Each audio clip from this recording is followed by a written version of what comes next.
Do you like to get your opponent out of their comfort zone? Then the Urusov Gambit is the opening for you, where you give up your central pawns for an unsafe king for black or many aggressive attacking opportunities. And in this video I'm going to be teaching you that gambit, so let's get right to it. In this position, black has got two popular responses, which are e takes d4 and knight takes e4. So you're going to first look at knight takes e4. What you play here is white, you just take on e5. And if your opponent plays a natural move like knight to c6, here what you play is white, you just sacrifice the bishop. And here after the king takes, you just bring out your queen with check, then you cover your material, and you clearly have the advantage because your pieces are going to come out and this king is very unsafe.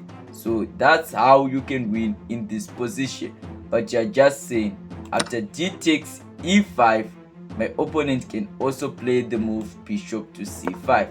Then do not worry if your opponent plays bishop to c5, because you've got this spectacular move queen to d5. You see the evaluation bar? You're completely winning here as white. But you're just saying my opponent has got the move queen to h4. Then don't worry, why don't you just attack the king? But in there just hanging, bishop takes f2 check. Yes, let your opponent take, because you can just slide over. And when the queen gets back to safety, because the queen was attacked by this pawn, it means that the queen is actually planning to come here if your queen gets out of the way. But what you can play here, you just like, I don't care, just bring out your knight. But you're just saying the queen can come here to check. If the queen comes here to check, your king can absolutely run away, and already black is losing. So black is that's stupid. So obviously black is going to accept the trade and take your knight. Then you just take back. And here if black takes your other knight, here what you play, you get into a switched zook by taking here on f7. And when the king moves to the corner, then finally you take this bishop with the rook. As you already see the evaluation bar, you are winning.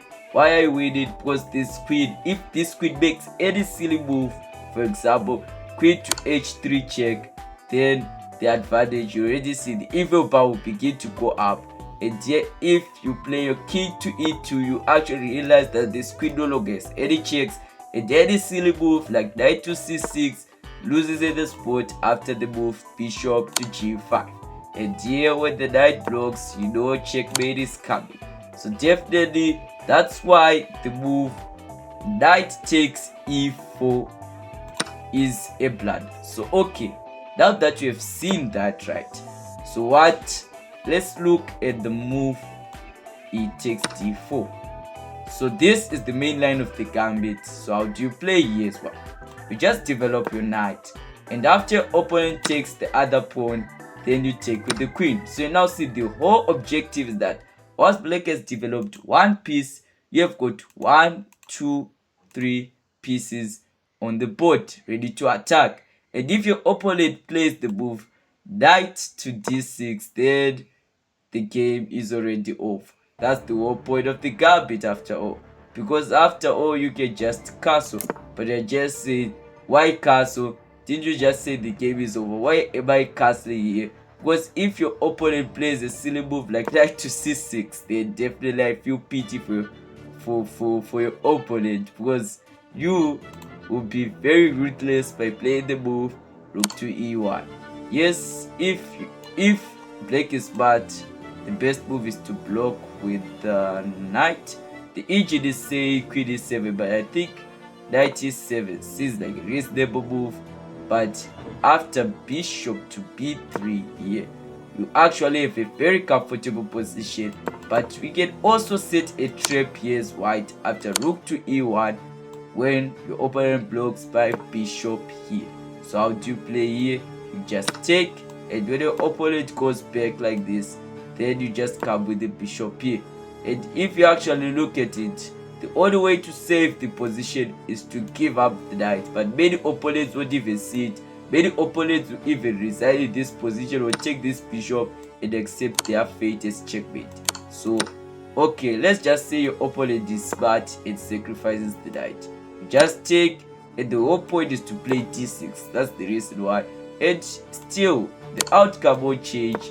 you're just going to still get into a good position, and you're just going to be eating all of black's pawns. So now that you have looked at that outcome, and now you have seen that after knight takes e4, queen takes d4, the move knight to d6 is a blunder. Let's look at the other option, which is knight to f6.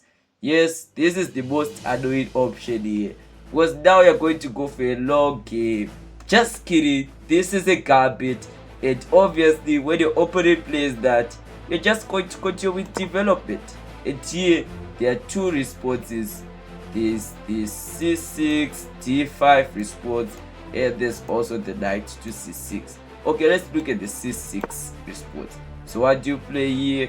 You just continue with bishop to g5, and after g5 here, do not worry about that. Do not even move a flinch, just block castle, because they're going to be setting a trap. What's the booby trap here? The booby trap is pretty simple. If your opponent takes, then definitely it's checkmate. Yeah, as simple as that. So your opponent isn't that stupid. Your opponent is going to play bishop to e7. Then you continue with the move rook to e1. So you're now going to play your rook to e1. Why? Because if your opponent takes again, then still is still mating one. This bishop cannot take because the bishop is pinned by the rook. So that's the whole point of this gambit. It's pretty tricky. It's so annoying to play against, especially if you are black and you are facing an opponent like this.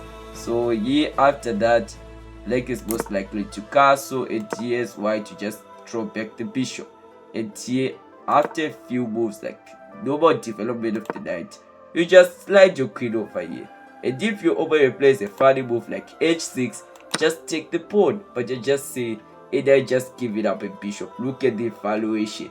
The stockfish doesn't even care about your bishop, my friend. This position is equal by accurate eg play, but you're talking about yougive, because after you trade off, you already see you have long castled, your opponent is even attacking you, you're the one who's attacking. So you should know that attack is the best form of defense. And if your opponent plays a very funny move like knight to c5, trying to take down this bishop, which is putting pressure in the position by controlling this diagonal, then your opponent won't know what hit him after the move knight to g5.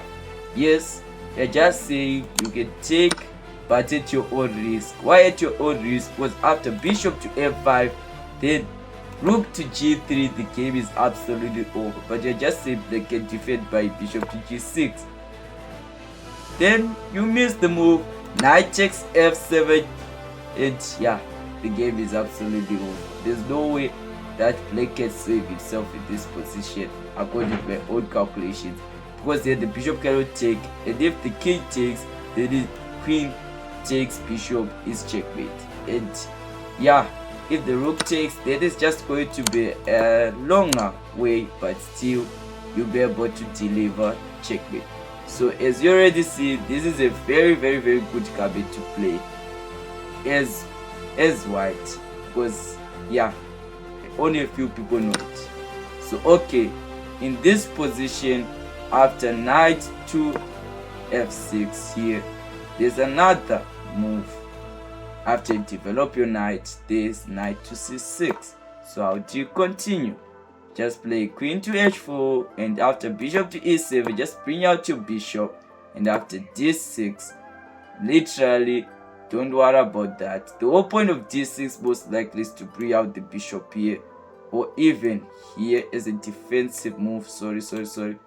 Here is a defensive move. Yes, I would prefer to play here with the bishop, but you know what, the engine just says long castle is the best option. And after bishop to e6, the engine says taking is the best option. Why? Because you are going to start to recover your pawn in the long term with moves like rook h to e1, attacking the pawn and the queen defense. Then you have got the move queen to c4, and yet this pawn cannot move forward. Keep note, because this move knight takes, e5 is extremely strong move because your opponent cannot take, because remember, yeah, the queen is in danger. So definitely your opponent, even if takes the knight, it's just going to be a trade. But remember, you're now recovering your pawns and your rooks are extremely active in the center flanks. So in this position, your opponent might play the move here. Then just bring back your queen, and now this pawn is now extremely weak and the king cannot come to defend. I wouldn't recommend. The best move for black is to castle, but if the king comes to defend, then you've got a few options like bishop takes f6. Then after that, you just bring your knight here. So you already see, here's white, you've got so much activity, you've got so much counterplay. If you can want to be risky, you can even play the move c4, but I don't really recommend it, but it's also an option. So definitely you'll be winning. So now that I've taught you how to play the gambit, like and subscribe, and if you're interested in more gambits, click on the video showing up on your screen right now.